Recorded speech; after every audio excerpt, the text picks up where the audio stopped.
I have a classic gardening joke for you.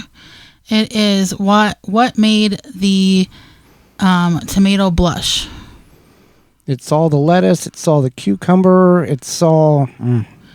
It saw the salad dressing. It's all the salad dressing. Yeah, it's kind of most people know that garden joke. Maybe not. I don't know. So this week's garden joke is brought to you by Rescue.com. American-made rescue products keep your family, home, and yard protected from pests, insects like wasps, hornets, yellow jackets, flies, ants, and more. Learn more at rescue.com. That's RESCUE.com. So we're going to talk about reestablishing some garden facts, and we'll start with this one because we had this question come in a couple of weeks ago, and we've just gotten around to addressing it. We've answered the question in a timely manner to the recipient that asked, but how they had some kohlrabi seeds, and they were afraid that they were going to go bad. They bought them this year, and they weren't going to be good next year, which is not true. Garden seeds, based on how you take care of them and store them, can last a number of years. Yeah, so that's correct. They can last depending on how you store them. If you store them in a cool, dry place, they're likely to last longer than if you just toss them somewhere and hope for the best. Right. Yeah. There is the 100 rule. The 100 rule is if the temperature plus the humidity of the space equals less than 100, the numeral 100, you have a good storage condition. So, for example, if your seed storing area is 40 degrees Fahrenheit with 30% humidity, that's a total of 70. That's well less than 100, so you're in good shape. So that's kind of a really mathematical way of looking at it. You want to keep your seeds away from rodents, obviously. Keeping them in a dark place. They're sensitive to light. That can be a dark, cool place like you spoke about. Can you freeze your seeds? If cold is good, is freezing better or is it right? If you are true about it's true about the seed banks, the one in Norway where they have the vault and all the seeds, if the world ends, they can reestablish everything. They are at 0 degrees Fahrenheit. Freezing is a great way to store your seeds for a long-term storage. But if you're planning on using them the next year, it's probably not the best way to go about doing it. Freezing seeds, seeds are completely dry in that aspect. When you are freezing seeds, you got to be careful of how you go about doing that. So for most of us, keeping them in a cool, dry place, such as the crisper of a fridge, a dark, cool closet, is fine. Works great. And how long if you're looking for a hard number, how long can seeds store? Your mileage may vary based on how you store them, but a rule of thumb, let's say beans, you're looking at about 3 years. Beets, you're looking at about 5. Peppers, about 2. Celery, 3. Swiss chard, 5. Rutabaga seeds, 4.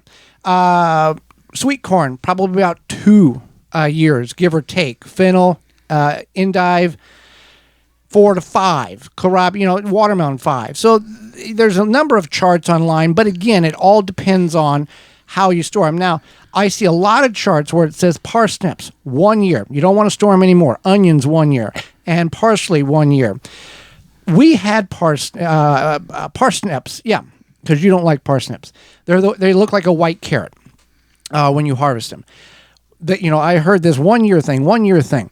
And we had saved seeds. This would have been over 10 years ago. But anyway, we saved them and we just threw them in the seed box. And then we planted them 3 or 4 years later. And every single one came up. We had to thin the seeds out. So, that may or may not be relevant to you. Leeks are 2 years. We've planted leek seeds longer than that. Now, with each year that passes, if you do, let's calculate if you have 100 seeds and all of them would germinate, in 5 years, you're going to have about 50% or half of them germinate. You lose about 10% every year. Just a rule of thumb, not a hard number. And we often will see in certain applications when we purchase seeds, whether online or in a catalog, it will say germination rate, 76%, or low germination rate. They will identify that to the buyer prior to purchase. So you are not expecting, that for whatever reason they've tested this and they found out these are not as great as we thought. So we need to identify. Most seeds are like 90 and 95%. Most packets of seeds, if not 100%, are viable. So let's talk about the best place to store seeds in your home. Okay. So your kitchen cupboard typically would be ideal. Now, if you live in a place like, for us, we don't have central air conditioning. Unclimatized area. Yeah. So it might be like the temperature might not be cold per se, but it typically is temperature stable. It's not like we would, if we had a cabinet that had direct sunlight on it, we probably wouldn't store them in there. But for the most part, your home is going to stay the correct temperature for what you need. All right, let's talk about Epsom salt does not fix blossom end rot. Yeah, so this is a myth, almost in a way where people get this idea that Epsom salt fixes the blossom end rot. And what occurs is... And if you're a listener to this show on a regular basis, you're tired of us telling you this. But we tell you this because there are people who will display their rotten or blackened bottom of tomatoes on social media and go, what happened? What I do wrong? And the first 9 comments is, add Epsom salt, add Epsom salt, soil deficiency, add calcium. Yes, it's a calcium deficiency because the soil has the calcium. There's not enough moisture in the soil to deliver the calcium from the soil into the roots of the plant. But people think they've got this tied in their head of Epsom salt, magnesium sulfate, which is not calcium. And I'm not that good in science, but I know you can't take one element and substitute for another and get the same result of the one that you're missing. Right. So what happens is that, blossom end rot is the lack of uptake of calcium to the plant.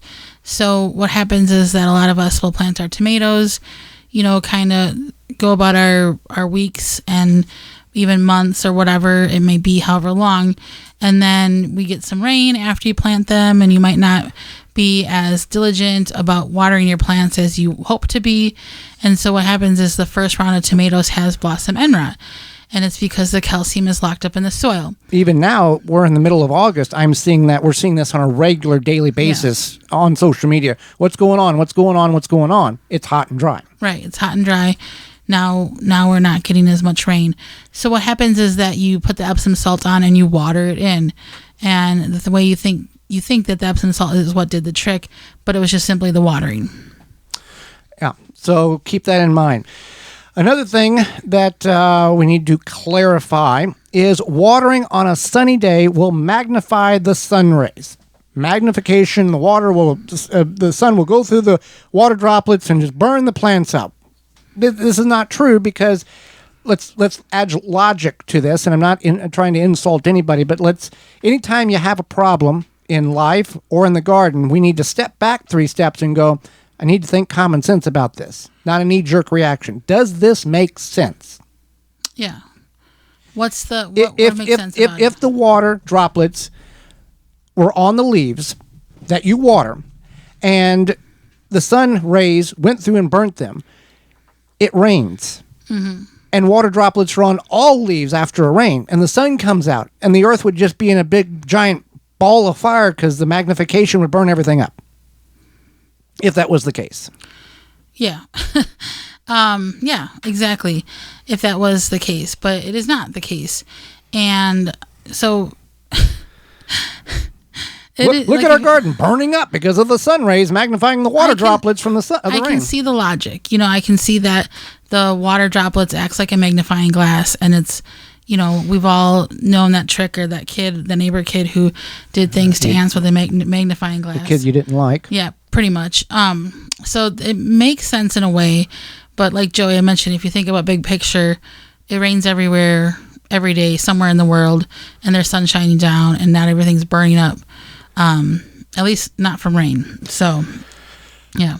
All right. We got time for one more here. Saving seeds from cross-pollinated squashes, particularly the squash family, where, that's what we're going to focus on here. There is, because they're in the same family, you can get a cross between a zucchini and a pumpkin. You can get a cross between a spaghetti squash and a zucchini. This will happen. This will happen if you plant them next to one another this year and then save the seeds. There's a good possibility that they could be cross-pollinated if you have a good pollination environment. And then if you was to plant them next year, you grow a pumpkin or you grow that zucchini seed that you saved or that spaghetti squash seed that you saved. And now you've got some type of mutation that it is edible, but it's not very fun to try to consume. Example, a cross between a zucchini and a spaghetti squash. You get a spaghetti squash looking thing, but you have a zucchini skin on it, and when you cut it open, it's kind of got a pumpkin consistency inside of it. It's not very tasty from the ones in which we have experienced with. Now, if you are growing them this year, you got a zucchini next to a pumpkin, next to a spaghetti squash, and you're not going to save the seeds, you're fine. They're not. The confusion is people think, oh, they're going to mutate into that hybrid this year. That is only going to occur if the genetics are in the seed from the seed saver or where you bought them from, which now we have had that happen where we've planted spaghetti squash from seeds in which we bought, not junk seeds. This was before they became a supporter of the program. And we ended up with a spaghetti squash crossed with a zucchini and a pumpkin in there, something like that. So you can grow them this year. They will grow fine if you get them from a reputable seed supplier. If you save them this year for next year, there is that possibility, probably pretty high probability, that you will have a cross. That's exactly it. So, real quick, Waltons. We should talk about Waltons here.